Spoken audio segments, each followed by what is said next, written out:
You ever wonder how something huge, like a steel bridge or a really critical part inside a machine, can just break, even when it's not being pushed past its limits? Well, the answer is kind of weirdly simple. Materials get tired. Yeah, you heard me. So let's dive into this hidden process called mechanical fatigue. And that's the big question, right? How can a solid piece of steel just break under totally normal, everyday use? I mean, we think of steel as this super strong, almost indestructible thing, and it is. But what we're talking about here isn't one big dramatic snap. Nope. It's about a slow, creeping failure that happens over thousands, maybe even millions, of cycles of just normal, boring use. And believe me, this isn't just some theoretical problem for engineers to worry about. It's very real. One of our sources points to a case where a bearing in a joint replacement failed. Think about that. It gave out after 12 years. It wasn't some big accident or a single bad event. It was just the slow, steady, day in, day out accumulation of stress. All right, section 1, the invisible break. So let's get into it. How does something that looks totally fine on the outside just give up? Well, the first thing you've got to understand is that not all breaks are the same. Okay, so there are two main ways things can fail. First, you've got overload failure. This is the one we all picture, right? You put way too much force on something and snap. It's sudden, it's dramatic. But then there's the other kind, fatigue failure. This one is the silent killer. It's caused by tons and tons of tiny repeated forces, stresses that by themselves are totally harmless. So let's meet our enemy. The culprit behind all these silent failures is something called fatigue.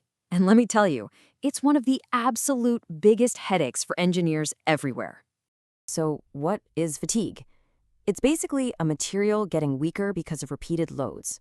The easiest way to get your head around this is with a paperclip. You've done this, right? You can't just pull a paperclip apart.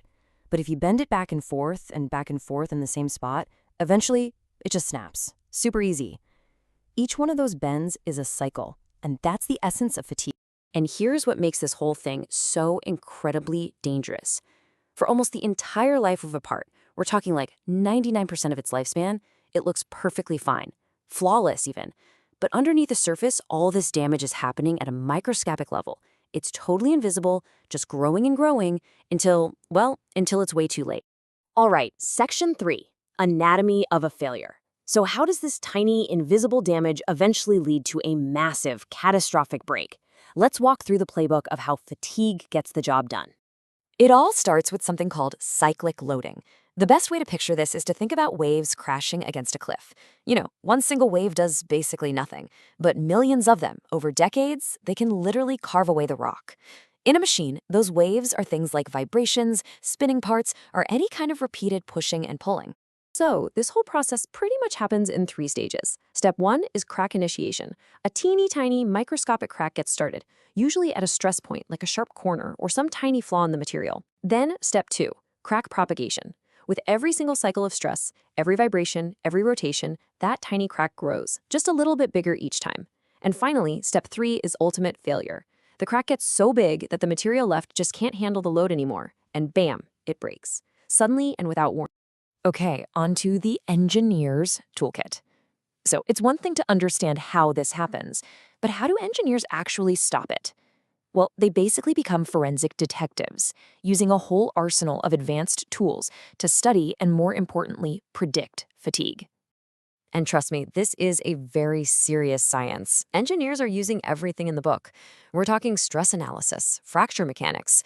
They're digging through mountains of failure data and building these complex damage models, all with one goal: to figure out exactly how and when a part is going to fail. Now, one of the most powerful tools they have is called finite element analysis, or FEA for short. You can pretty much think of it as a digital crystal ball for engineering. They can build a perfect computer model of a part and then just throw all sorts of simulated forces at it. This lets them see exactly where the weak spots are before they've even made the real thing. All right, section 5, predicting the breaking point. This really brings us to the ultimate goal of all this work. It's not about being a detective after something has already broken. The real goal is to prevent it from ever breaking. And this is such a crucial shift in how we think about engineering. We're moving away from being reactive, looking at a broken part and asking, why did this happen? Instead, we're becoming proactive. We're trying to predict the future. And the payoff for all this work is huge. I mean, obviously you can design stronger, more reliable machines. But the really amazing part is that they can now calculate something called a part's remaining useful life, or RUL. It's exactly what it sounds like, a super precise estimate of how much longer a part can do its job safely before it's got to be replaced. So just imagine being able to look at a critical bearing and say, okay, that thing has exactly 15,400 hours of safe operation left. That's not science fiction anymore. That is the real tangible result of all this analysis. It lets us stop failures before they even have a chance to start. So if there's one crucial point to all of this, it's this. By understanding in incredible detail how things break, we can build them so they don't. It's as simple and as powerful as that. And that leaves us with something to think about. We've been talking about steel and machines, right? But this idea of fatigue, of tiny, repeated stresses adding up over time to cause a sudden, big failure, well, that's a pretty powerful metaphor, isn't it? It makes you wonder, where else might these invisible failures be happening all around us?